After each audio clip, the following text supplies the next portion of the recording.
Hi guys, I'm Chef Marty. These fish tacos with Kewpie Mayonnaise are sure to be a crowd pleaser. Make them as small or as big as you like, enjoy them with your favourite fish, and get creative experimenting with different flavours of mayonnaise.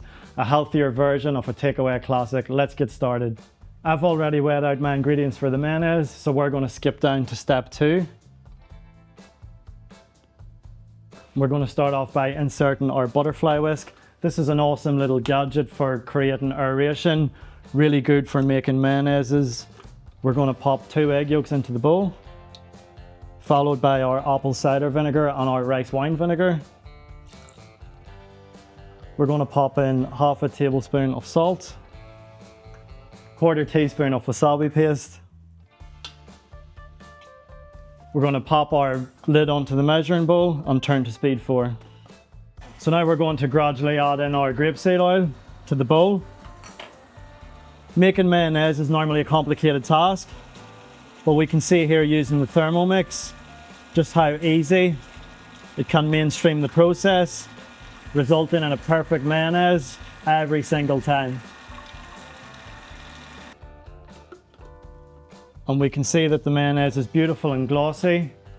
It's all incorporated into the bowl. So now we're going to remove our butterfly whisk and just give it a quick tap to make sure all the mayonnaise is off there. We're going to transfer this into a bowl. And at this stage, this is your chance to get creative, experimenting with different flavors. If you like a little bit of chili, you could fold a little bit of sriracha or Tabasco through this. You could also put a little bit of sesame oil in here and a little bit of fresh lime juice, which is beautiful and zingy for summer. We're going to pop the mayonnaise into the fridge until we're ready to plate our tacos, and we're going to clean and dry our mixing bowl. Now we're going to get on to our marinade for the fish. We're going to pop 2 garlic cloves into the bowl, along with 2 pieces of fresh ginger and 5 sprigs of fresh dill. Now this recipe is asking for the leaves only. That doesn't mean that we discard the stems. These stems are beautiful if you pickle them. There is a pickle recipe on Cookidoo, and they're beautiful folded through salads or even in stocks and soups and stews. Now we're going to insert our measuring cup into the mixing bowl lid, and we're going to chop this on speed 7. Next we're going to scrape down the sides of our bowl with the spatula. And at this point you can really smell the aromats of the dill and the garlic and the ginger. It's going to be beautiful for the fish marinade. Now we're going to add our fish sauce. I've already combined the turmeric and chili flakes. We're going to insert the lid on the measuring cup. And we're going to turn this on speed 4, and it's going to blend for 3 seconds. So now we're going to transfer our mix into a large bowl. Now we're going to pop our bowl onto the Thermomix lid to weigh in our fish. Today we're using snapper, but you can use other white fishes like barramundi or coral trout, or my personal favourite is flathead. You could also use salmon, but we just need to be careful with the cooking process, as salmon is a little bit more delicate. So we're going to go ahead and tare our scales before we put our 500 to 600 grams of white fish in. Now we're going to give our fish a really good stir, just to make sure that all those beautiful flavours of the garlic and the ginger and the dill have incorporated. And you can see as you're stirring, the fish is starting to change colour. It's really taking on that beautiful vibrancy of the turmeric. Now we're going to pop a bowl onto the mixing bowl lid. Today we're using a thermo server, but you can just use a regular bowl at home. And we're going to place our 60 grams of white wine vinegar, 40 grams of white sugar, and 1 tablespoon of water. And we're just going to give this a quick stir with our spatula to combine. So now we're going to get on to chopping our veggies. We've got carrots, we've got spring onions, and we've got radishes. We're going to do a julienne cut, which is basically the culinary term for a matchstick. And what you want to do is you just want to put your carrot on its side and try and get a nice thin slice like so. You can use your Thermomix cutter for this as well, although it will look a little bit different. And we're just going to go down through these layers nice and slow, which will give you that perfect matchstick appearance. So if you don't like pickled veggies, there's no reason why you can't sub this out for some coleslaw or even just some Asian slaw. Combination of red cabbage, carrots, green cabbage, whichever you prefer. The important trick whenever you're chopping is to keep your hand like this on your index finger in front.